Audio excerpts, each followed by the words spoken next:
Welcome back guys to GTS Tech. So today we're going to look at Kubernetes and we're going to just run up a quick website using Kubernetes and containers and a couple of other applications which I am going to go through. Now this is going to be a step-by-step guide and it's going to be very easy to follow, but it is going to require you to install two pieces of software first. The first one is the Community Edition 2019 Visual Studio. And the second one is going to be to Docker for Windows. Now I'm using Windows, so if Docker for Windows needs to be installed as well. You don't need to do anything with it, you just need to have it installed. So the first thing we're going to do is with the community, first thing you're going to need to do is make sure that you have all the tools and features enabled for that. So just show you which ones I have enabled. As it says, we're almost there. So as you can see, modify Visual Studio Community 2019, and this version is 16.9. So I basically have the first four. So this is the web and the cloud. I have the first four options ticked. And as you can see, all the ones ticked down there. So if you have that installed, you're going to be able, you should be able to do what I am doing. So we'll just close that. Fantastic. Close that, and the first thing we're going to do is go to File, New Project, and then we're going to type in asp.net, and that's you're going to find all your asp.net files, and we are looking for the web app, and asp.net core web app. So that's the one we want. Press next. So we are going to call this Test Tuesday. Let's call this Test Wednesday, in fact, because I've done a Test Tuesday already. Excuse me. Test Wednesday. That's fine, don't need to do anything there.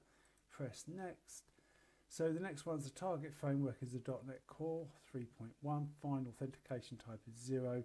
Configure for HTTPS and enable Docker. That is the most important thing on this screen. So enable for Docker, and this one is for Linux. So we're going to go create, and it is going to say that's an old one, so don't save that, and we are now going to create our project. So we'll give that a couple of minutes to create, and there we go, and you're going to end up with a screen very much like this. Now what you're going to see over here is dependencies. So you'll see under dependencies packages. Now I don't know why this happens. There will be some very clever people out there that will tell me exactly what I need to do. But I just right click on this one, press update. I go to installed, and it comes up with 1.10.13. If I click on 1.10.8 and then press update, it'll then go away. Install that. And it is done. So you look at the packages now, there is no exclamation mark in it. Then we are going to run on Docker. So we're going to press the Docker first, and it's now going to build our first Docker container.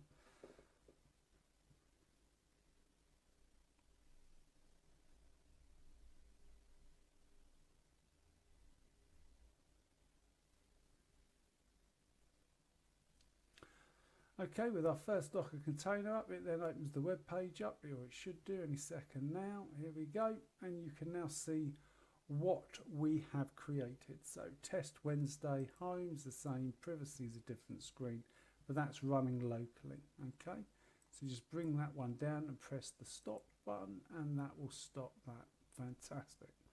Next step is to right click on this, and we go to publish. So we're going to publish it, and it is going to ask you where you want to publish it to. And we are going to say Docker Container Registry, press next, and we're going to the Azure Container Registry, press next. So the next thing we're going to do is just open up the, we're going to open up our Azure, and we're going to go to Container Registry. So you just put container in there, and it'll tell you what a container registry is, container registries, and you're going to press add, and we are then going to go through the process of creating a resource group. So my container reg 01. We'll do 01. So that's the resource group. We're then going to go for the registry name, container reg 01. That's the registry name, is already in use, so you've got to, let's just do 10. It's got to be unique because it's going to give it its own URL, so that's fine. We're going to create it closer to myself, so that's UK West. Its standard is fine. Nothing in networking, we're going to leave that. We're going to leave encryption, we're going to leave tags, and we are going to do review and create. So let's create that, and while we're waiting for that, hopefully it shouldn't take too long, we are going to, there you go, deployment. So we'll go to resource, go back to our Visual Studio, and we are going to refresh. So we look at refresh and it's now found my container reg. Okay, so we click on there, first finish, and that's the first part. So it's now ready to publish. So we hit publish, and it is now going to go through the process of uploading that into Azure.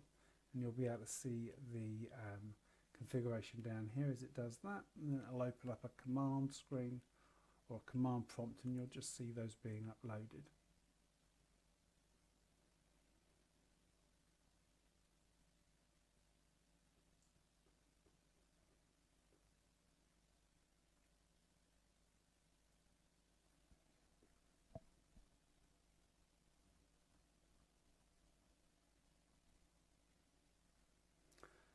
Okay, so that's it uploaded.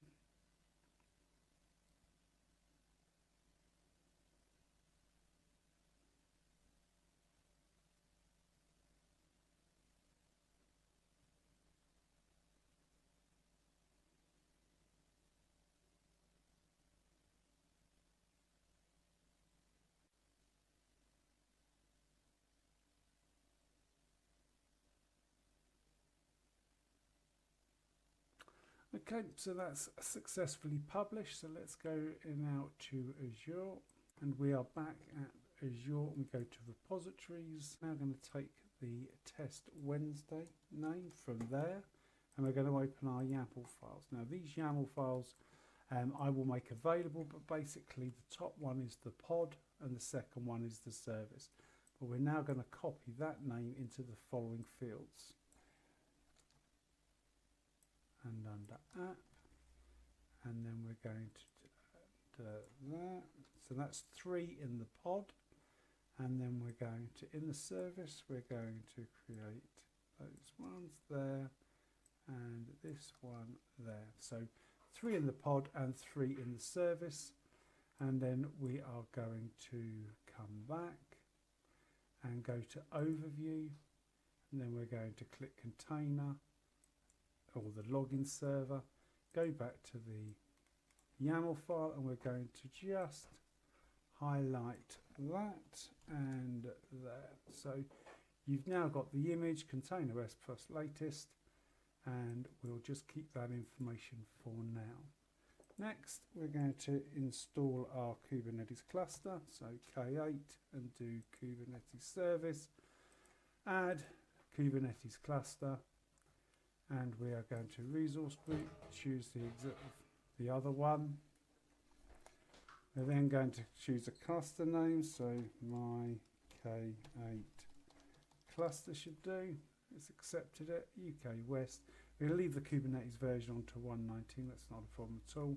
Standard is fine, but just don't leave them running because they are a dreg image or a D image, so we only need one of those for now. Press no pause.